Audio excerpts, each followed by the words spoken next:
Hello everyone, welcome back to the channel. So today in this video guys, I'll show you how can you easily enable administrator account in Windows 11. So if that's what you want to do, follow up with me and let's jump right into it. First, click on this search bar right here and search for CMD. Now right click on it and then tap or click on Run as Administrator. Now click on yes, it's gonna look like this. Now here, type with me net space user space administrator.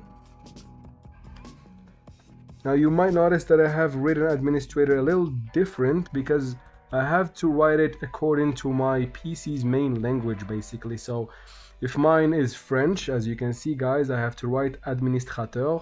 If it's Spanish, I write it accordingly.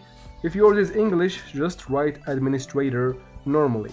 So after administrator, space, and then we go with / then active, and then colon, and then we go with yes. Now enter. Just like that, we have created or enabled this administrator account.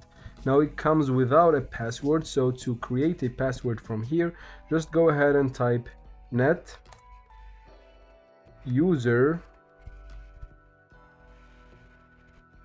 and then space again administrator and then space, and then we add one of these star thingy right here.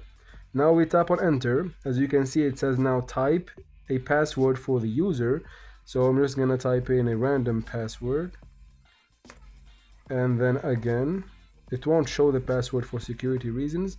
Just like that, we have successfully enabled administrator account, and you can use it now to troubleshoot for your problems on your PC or use it for whatever task you want.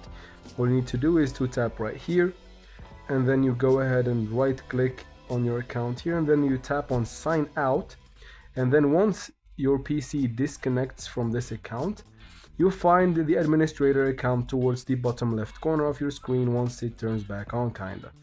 And if you want to disable this administrator account, you just go with net space user space administrator space / active colon, and now we type no, tap on enter, and just like that we have removed or disabled the administrator account.